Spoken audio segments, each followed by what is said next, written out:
Sabi na nga ba mga kababayan, sabi na nga ba, mauuna pang makukulong mga kababayan itong nagrarally sa kalsada kaysa sa nagnanakaw sa kaban ng bayan. O, kaysa sa mga buhaya mga kababayan. Dahil, kakasuhan na po mga kababayan si Congress Miao na inciting to sedition ng Marcos administration mga kababayan. Dahil daw sa kanyang mga pahayag mga kababayan at sa pagsama-sama niya sa rally. Aroy. Nakulong na kurakot, 0 mga kababayan.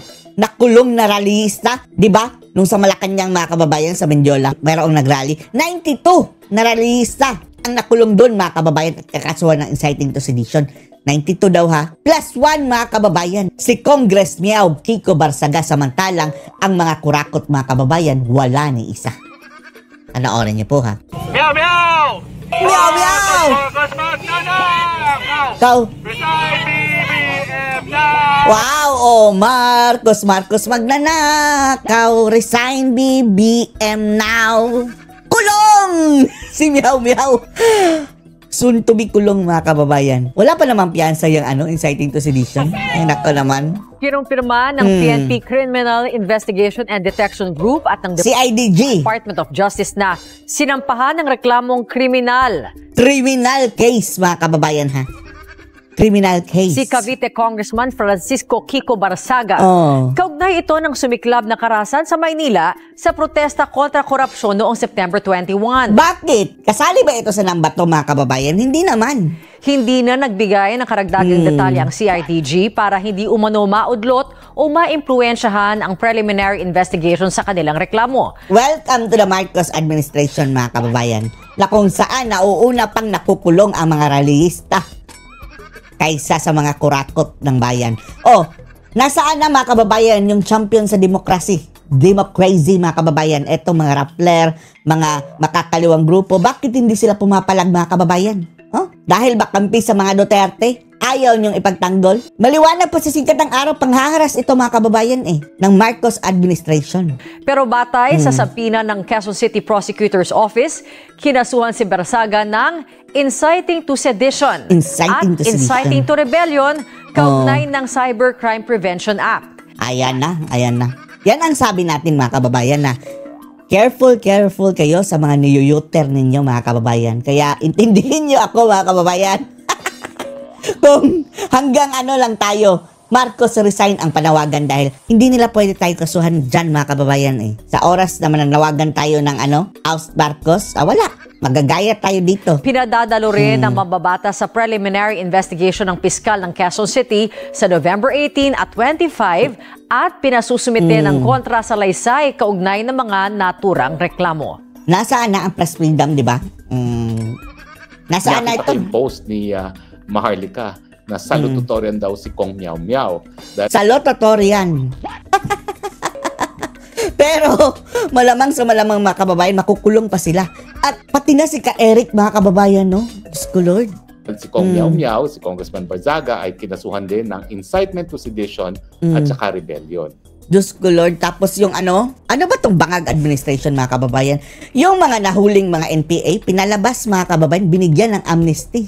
Alam nyo ba yan? Malamang hindi. Binigyan ng amnesty ni Bangag mga kababayan. NPA na yan ha, mga rebelde na talaga. Tapos etong nag-e-express mga kababayan, lumalaban pa sa kurakot sa gobyerno. Eto ngayon ang ikukulong Bangag administration. Well, kaya siya naging salutatorian dahil kami ni Maharlika ang valedictorian. Joint valedictorian kami.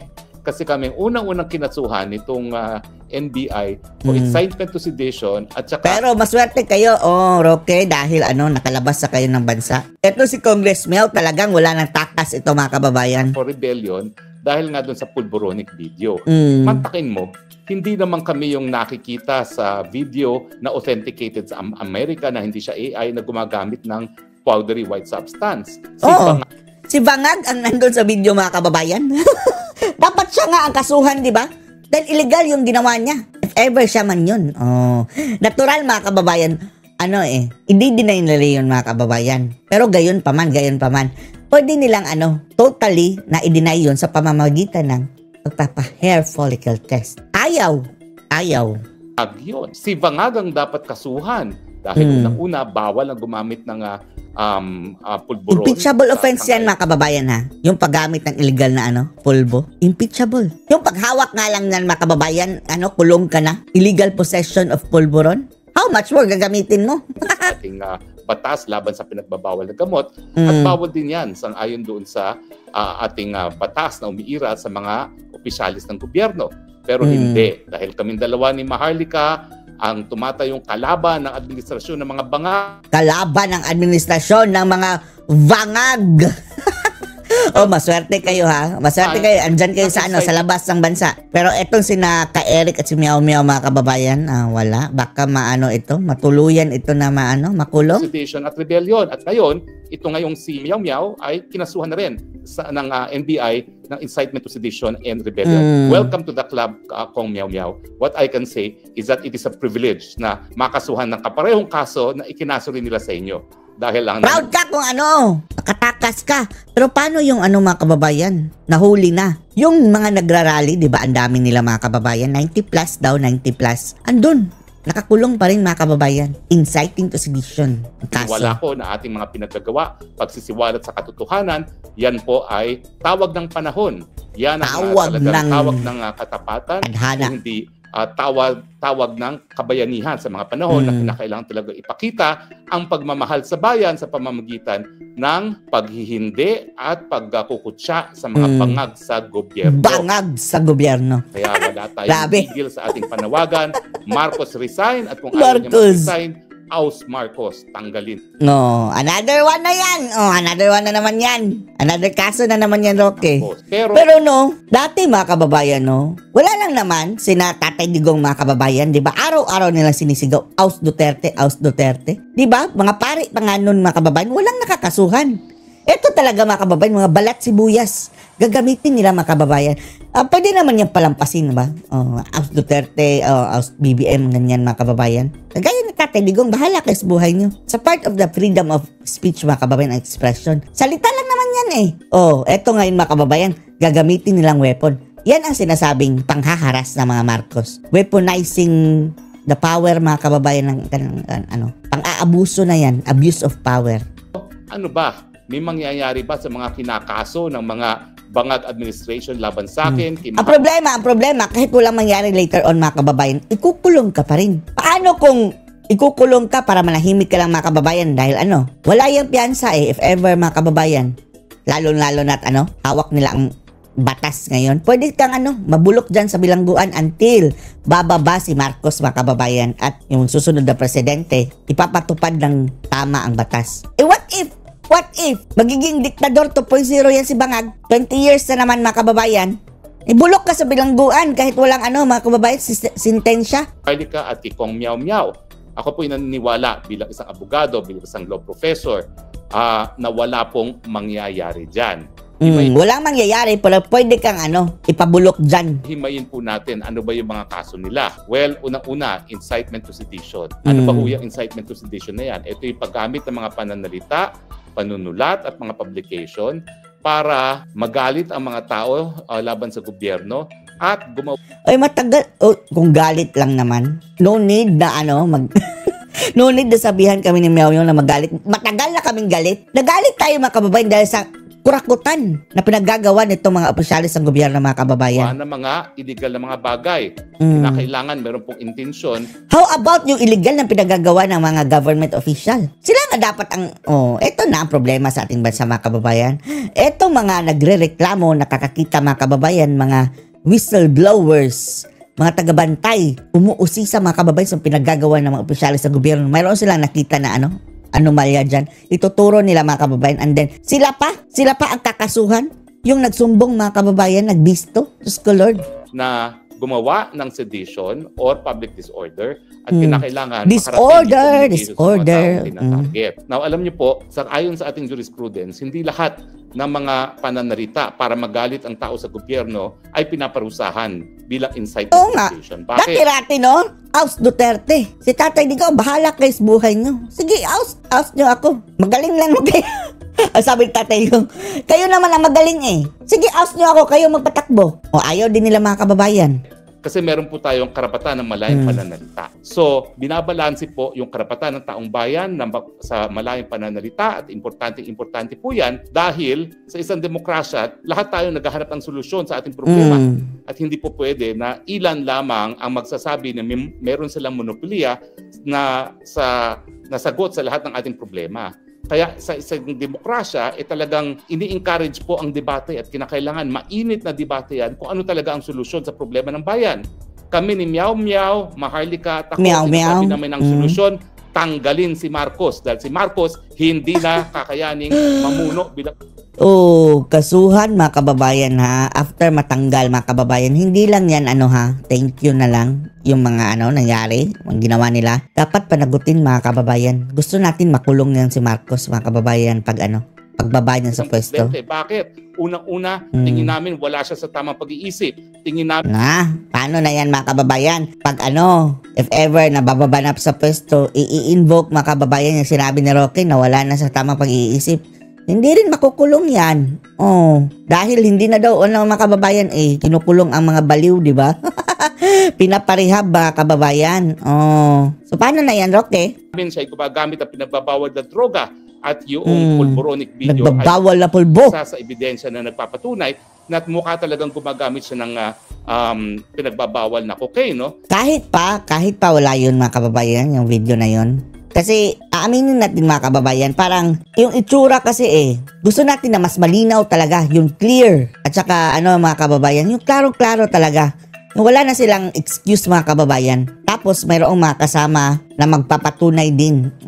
Yung pedayalik sana ni Jonathan Morales mga kababayan, mas maganda sana yung litrato na iyon. Pero regardless mga kababayan dun sa video, sa ngalan mga kababayan na sinabi na ni Tatay Digong na talagang Judith mga kababayan, maniniwala tayo kay Tatay Digong. At yung kanyang sinabi na Tatay Digong ng hair follicle test para pasinungalingan na siya ay bangag, yan po ay pagkakait din sa karapatan ng taong bayan sa impormasyon para sa impormasyon na nakakaapekto sa kanila pang araw-araw na buhay. Kailan po pwede maging kriminal yung para magalit na ang tao sa gobyerno? Well, paano yung sinababalo Reyes mga kababayan dati, di ba? Ibagsak, lagi na lang ibagsak. Hindi nakakasuhan, di ba? Yung mga rallyista, walang nakasuhan ng isa dahil kapag kakasuhan naman mga kababayan, sasabihin naman, mga diktador o ganyan, mapang-abuso. Lord. Ngayon, mga walang imik, mga kababayan, walang imik. Ay magre-resulta doon sa tinatawag na imminent lawless action. Kinakailangan dyan, magkaroon talaga ng mga violenteng mga reaksyon ng taong bayan para yan po ay maparusahan. Kasi kung paparusahan mo ang ordinaryong mga pananalita lamang na hindi naman nagdudulot ng tinatawag na clear and present danger, mababaliwala yung karapatan ng malayang pananalita, no? Kaya importante talaga na mapatunayan mo ng intensyon mo para gumawa ng mga illegal na mga violenting bagay yung mga nakakarinig sa iyong mga pananalita. So, meron bang ganyang intensyon kami ni Maharlika at ni Kong? Di ba mas malala pa yung mga dilawan mga kababayan na nagsabi, ibagsak, di ba? Ibagsak daw mga kababayan si Tatay Digong dati. Mas malala pa yun sa kanila. Maharlika, nung linabas namin ang pulboronic video at ito namang si Kong Meow Meow, nung siya ay nagsasabi, panahon na para humiwalay ang Visayas at Mindanao. O sinabi rin yan ni Tatay Digong mga kababayan. Di ba? Nagsampa ata ng kaso tapos parang na-dismiss. Dahil mayroon namang legal na paraan yan mga kababayan Yung secession. Pwede namang mayroon namang legal na paraan yan. Well, sa tingin ko po, sa kaso namin ni Maharlika, yung paglabas ng video na pina-authenticate pa namin sa eksperto, yan po ay karapatan ng taong bayan na makarating sa kanila ang impormasyon na baka hindi nakakayanin ng presidente ang kanyang katungkulan dahil siya ay bangag. Bangag! Nakakatawa na lang. Bakit hindi yan importante sa mga kababayan, si BBM, may bago ng pangalan. Ang tawag sa kanya mga kababayan, pati na sa mga bata ang tawag ng mga bata sa kanya, Bangag. Tingnan nyo tingnan nyo. Mag-survey kayo mga kababayan. Sino tong bangag na tinutukoy? Walang iba mga kababayan kundi si BBM ang sagot niyan. Kaya nabinyagan na mga kababayan ng bagong pangalan. Instead na Bongbong or Marcos na Jr., Bangag na. Well known na sa buong Pilipinas. Buhay Yan na ang tawag. na Pilipino. Madali lang naman ang solusyon dyan, di ba? Kung hindi talaga siya bangag mga kababayan. Magpa-test siya, patunayan nga hindi siya ngag-ngag. Ang ng presidente bilang pangunahing opisyalis ng gobyerno, siya ang tagapagpatupad ng batas na magbibigay solusyon sa ating mga problema. Anong problema na sa presyo ng bilihin o kakulangan ng trabaho, kababaan at ngayon, kapalpakan ng kabangagan. At siyempre, ang problema ng korupsyon. O Ay, kung ikaw Lord. ay bangag at wala sa tamang pag-iisip dahil ang pagiging bangag ay kinukonsidera ng mga doktor na serious health ailment, magagawa mo ba yung katungkulan? Hindi. Bangag Hindi naman nais namin na maghurumentado mga tao sa kalye. Hindi namin sinasabing magpatayan ng tao sa kalye. Ganito na lang kung ayaw niya mag-resign mga kababayan and if ever ngag-ngag, magparehab na lang. Pero habang si Marcos, hindi pa siya magaling, wag mo lang mamuno dahil delikado. Delikado talaga mga kababayan ang mamuno ang isang ngag-ngag. Dahil nagde-decide yan ng bansa natin, parang driver yan. Ang driver nga mga kababayan, bawal nga mag-drive na kapag bangag. Yan pa presidente, lahat tayo mga kababayan papunta na sa bangin. Payapang pamamaraan. Lalong-lalo na kapag pag-uusapan na natin ang giyera, mapapasubo tayo sa kamatayan mga kababayan kapag bangag ang presidente. At ang sinasabi pa nga natin sa ating kasaysayan, kinilala ang people power. Ang people power ay ang taong bayan ng proud pa nga, sa mga presidente. Proud pa nga ang mga Pilipino mga kababayan na napatalsik ang diktador, senyor, dahil sa people power. Walang silbi. In fact, sa ating 1987 Constitution, yan po ay nakasaad at kinilala bilang karapatan ng taong bayan bilang tunay na soberenya ng Republika. Republika ng Pilipinas. Yung ginawa namin ni Maharlika na pinakita ang pulboronic video, hindi po yan incitement to sedition. Dapat talaga bigyan kami ng medalya. Dahil binigyan. Kami na magbigay sa'yo ng medalya, Congressman, ano nga ba ito? Attorney Roque. Bigyan ka namin ng Medal of Honor. Namin ng buhay ang karapatan ng taong bayan sa impormasyon na makakaapekto sa pang-araw-araw ng buhay ng lahat ng mga Pilipino. Paano naman si Meow Meow? Yung sinasabi niyang panahon na para magsisid. Well, alam niyo po, unang-una, yung ganyang panawagan para maging... sina Alvarez, di ba? Si Bebot Alvarez, mga kababayan. Nanawagan din yan dati, di ba? Bakit hindi nakulong? Kriminal, kinakailangan merong pamamaraan na... Legal naman. Mayroon namang legal mga kababayan dyan. O kung hindi man talaga, yung actual na rebellion sa Pilipinas. Pero sa international law, ang karapatan ng secession ay kinikilala bilang isang karapatang pantao. At ang pagsisid sa isang bansa, kinikilala na merong proseso na pinapatupad ang United Nations. At yung mga proseso na yan ay kukunin ang consent o yung pagpayag ng mga mamamayan doon sa lugar na nais humiwalay at doon sa lugar na kung saan hihiwalay ang isang bansa. Magkakaroon ng isang plebisito at kinakailangan sundin ang resulta ng plebisito. So nung nanawagan itong si Kong Meow Meow na humiwalay na ang Visayas at Mindanao dahil ang problema ng korupsyon ay talagang hindi magbubunga sa pag-unlad ng bansa. Totoo yung usap-usapan mga kababayan. Totoo yun. Na pag-iinitan na naman daw ang Davao City mga kababayan. Di ba alam naman natin na active mayor lang si Baste. Hanapan daw ng butas. Ayun, mayroon mga chika-chika lang muna mga kababayan. Intel daw. Mayroon daw pinaplano ang mga bangag mga kababayan na ipanalify ang hindi naman nalify pero hindi daw dapat si Baste ang maging acting mayor. Sino? Kung gayon. Dahil hindi naman daw nakapanumpa si Digong So yan? Ang sabi, mag-a-appoint daw ng iba? Siguro lang yun mga kababayan. Usap-usapan. Pero marami na ang nagsasabi niyan At hindi rin malayo mga kababayan na gagawin ng bangag dahil alam natin yung ugali nila mga kababayan, kabangagan. Ibebend lahat ng law mga kababayan. Dahas ang mga Pilipino para humiwalay sa Pilipinas. Kung hindi, yung gusto nga niya is secession na merong proseso. At siguro panahon na nga para simulan na yung proseso Dudulog tayo sa United Nations para magkaroon ng plebisito kung papayag ba ang mangyorya ng mga mamamayan ng Visayas at Mindanao at ng Luzon na maghumiwalay ang Visayas at ang Mindanao. Yan mga kababayan, siguro kung magiging diktador si Bangag 20 years, another 20 years, hindi yan bababa. Payag, di ba? Pero kung bababa siya sa 2028 at si Sara mga kababayan, pwede nang wag na lang gawin. Tapos si Sara na bahala mga kababayan mag-fix ng problema dito sa Pilipinas. Tulungan natin, suportahan natin mga kababayan. Dahil si BBM lang naman talaga ang problema mga kababayan Dahil talagang alam ko na po, gusto ko ng iwan. Papayag kami, Roque. Papayag din kami if ever magdiktador si BBM. Pero kung hindi, i-try muna natin na wala na si Bangag mga kababayan. If ever, mapalitan na, si Sara na. Maglagay lang tayo ng next time, matinong presidente. Yang administrasyon ng Bangag dyan sa Luzon. Dahil hopeless na po talaga yan. No? Kung talagang ang mga taga-Luzon ay mananatili na supporters ng Bangag dahil siya ay taga-Luzon at yung mga Dilawan naman. Hindi natin masisisi mga kababayan taga Mindanao. At tanging solusyon, another Mindanaoan president mga kababayan. Yan lang siguro ang bargain para papayag ang mga taga Mindanao na mananatiling miyembro sila ng Pilipinas. Sakop ng Pilipinas. Dahil ayaw nila sa Duterte, ay patuloy na magsusuporta kay Marcos, dyan na lang po kayo sa Luzon. Lilipat na po ako ng Mindanao. After all, mula nung ako'y nagtrabaho kay Tatay Dig. Tapos gera, no? Gigirahin, wow!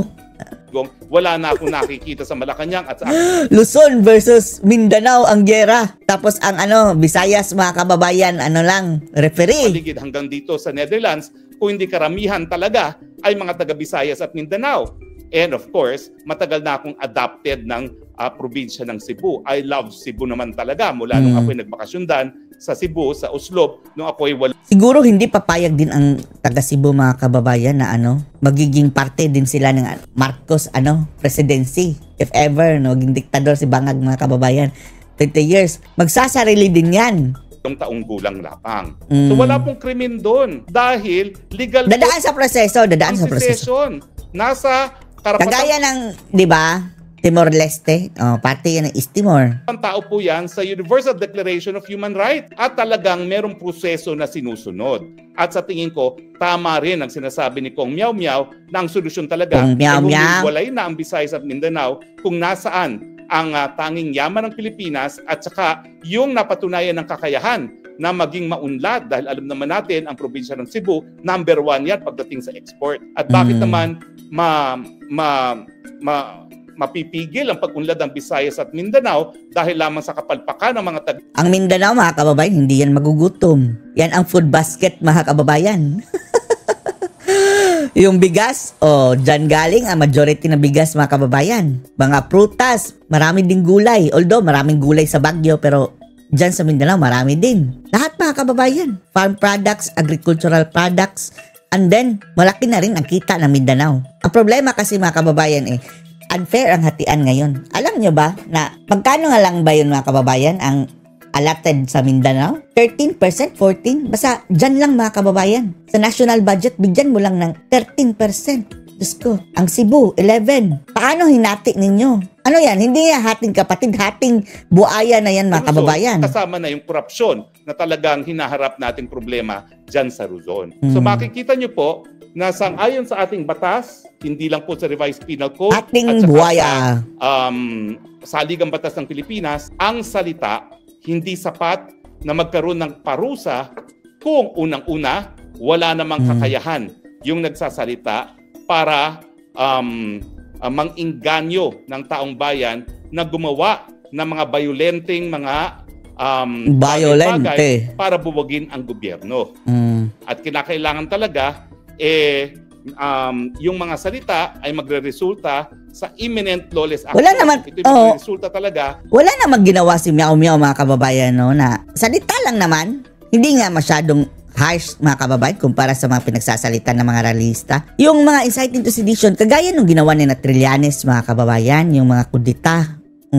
Anong nangyari kay Trillanes ngayon? 'Di ba? Nakalaya nga mga kababayan si Trililing. Tapos yung mga kasamahan nila, sila Alejano, O di ba mga salot mga kababayan? Malaya nga. Sa siguradong pagkaguluhan na violente at saka pagdating naman sa rebellion, yun talagang ito'y magreresulta sa overthrow o di naman kaya pagkakaroon ng isang armed resistance laban sa gobyerno. So revolusyon. Revolusyon? Resulta, no? Sa tingin ko, wala naman nangyari revolusyon. Wala naman kaming mga arbas, wala talaga kaming kakayahan para mabuwag ang gobyerno ng Pilipinas o di naman kaya para hikayatin ng kahit sino para magkaroon ng revolusyon. Ang aming ginagawa... Ang delikado dyan sa mga inciting to sedition na ganyan mga kababayan ay yung mga military. Mga military. Dahil capable sila mag-overthrow ng government. Ayon sa aming karapatan ng malayang pananalita at saka tungkulin bilang mga mamamayan na humingi ng karapatan para magkaroon ng impormasyon para sa mga bagay-bagay na nakakaapekto sa ating araw-araw na buhay. Kaya nga po, sorry na lang kayo. Sorry na lang. Ang rehimeng diktadura ayaw rehimeng bangag laban sa administrasyon. Kaya nga ang sabi nauna pang mga kababayan, makulong si Meow Meow siguro. Kaysa sa mga Zaldico, mga Tambaluslos, Diyos ko, mga magnanakaw, diktador na ama. Mga Marcos magnanakaw. Muli ang bansang Pilipinas na masupil ang kanyang mga karapatan, lalong-lalo na ang malayang pananalita at mga mapapayapang pagtitipon para ilabas ang mga reklamo laban sa gobyerno, ikaw ay nagkakamali. Nagkakamali ka, bangag. Yung ama dahil siya'y diktador at sumupil ng karapatang pantao, hindi na kami papayag. Hindi na kami papayag. Ikaw ang umalis sa pwesto. Ikaw ang layas, ng Pilipinas. ngag-ngag. Ikaw ang salot ng Pilipinas. Umalis ka na dyan. Layas. Dahil pag hindi ka kusa umalis, susuka ka ng bayan at mapapalayas ka ng mamamayan sa mayapang mga papayapang pamamaraan gaya ng ginawa dun sa walang kwenta mong diktador na ama. Walang kwentang diktador na ama. Bakit mga kababayan, grabe itong mga Marcos, no? Grabe yung pinsala ang ginawa nila sa Pilipinas, mga kababayan. At nakabalik pa sa pwestong mga jablo. Ang kwenta, salot ka ng lipunan. Salot! Lumayas ka na sa pwesto. Talaga? Sinuka pa. Biglang bait. Biglang bait si Manong Roque. Patuloy na pagtangkilik, pasensya na kayo, at medyo high blood na naman tayo. High blood. Ko naman po, kung kayo po ay talagang sinasampahan. Naoperahan, di ba bagong opera ka, Roque? Na mga walang kwentang kaso na nagiging dahilan na ikaw ay nawawalay sa iyong mga mahal sa buhay, maintindihan nyo naman po ang galit na nararamdaman ko. Hindi ko po talaga mapapatawad ang angka ng Marcos. Kami rin. Kaya never again to Marcos, mga kababayan. Pasensya ka na lang kung Marcos ang apelyido mo. Tapos magaling ka, if ever, mga kababayan, may magaling. Magnakaw na naman. Yan ang expertise sila Tapos Marcos ang apelyido mo, pasensya ka na lang. Naging Marcos ka. Wala nang tiwala sa'yo. Maraming tao. Kahit kailan. Kahit kailan, never. Hindi po tayo papayag na maulit muli ang madilim na kasaysayan ng Pilipinas sa ilalim ng Marcos Sr. ngayong panahon ni Marcos Jr. Kaya nga po, hihikayatin ko kayo Tayo po ay panindigan ang karapatan ng malayang pananalita. Panindigan po natin ang karapatan na para magtipon-tipon, para mapayapang ipalabas ang ating hinaing laban sa gobyerno. Magtipon-tipon na po tayo sa Nobyembre 16, 17, 18. Para po yung mga naririto sa Europa, tayo po ay magtipon-tipon dito po sa ICC mismo. Kasama na rin ang sigaw na palayain si Tatay Digong dahil lang nagpakidnap naman sa kanya ay itong si Marcos Jr. Bangag! Pakidnap. And then ngayon, mga kababayan, ang ikikidnapin nila na naman si Bato de la Rosa. Nagtago na si Bato. Huwag kang magpahuli ng buhay, Senator Bato. Huwag po kayong mag-alala. Yung mga pagtitipon sa November 16, 17, 18, hinihikayat po natin ang lahat sumigaw, bring home Tatay Digong, bring him home. Resign. Hindi bring po him kami home. nagbabawal sa kahit kanino na magsabi na Marcos resign. Hihikayatin nga natin kayo na sabihing Marcos resign. Sabi mga kababayan, masisigaw kami ng Marcos resign. Walang bawal dyan That is completely legal, mga kababayan, ang manawagan ng Marcos resign. For your information.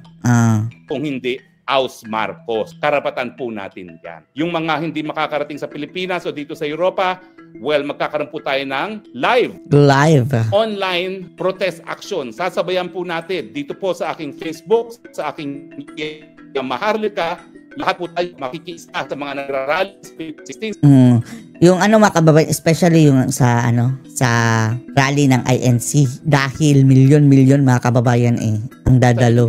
Round the clock po yan. Round the clock. Come on, let's rally. Signal. Ayan, panandali ang nawala po ang ating signal. Naputol, nawala ang signal. Mga kalaban. So magpapaalam na po ako, ha? Panindigan po natin ang ating kalayaan. Kinakailangan panindigan natin ang ating kalayaan na magsabi, Marcos resign, House Marcos, bangag, kurakot, walang silbi sa bayan. Salot! Ano nga ba yung kanta ni mga kababayan? Marcos magnanakaw, resign now. Magkaisa na po tayo dahil kung hindi po natin ipaglalaban ang kabutahan ng ating bayan, wala na po tayo. Walang mangyayari. Kung aantayin pa ang 2020. Ubos mga kababayan ang Isa po tayo sa mga mapayapang pagtitindig. Ubos ang pera ng bayan. Ubos ang pera ng bayan talaga mga kababayan na yung mga Marcos, tutulad ng kanyang ama, di ba?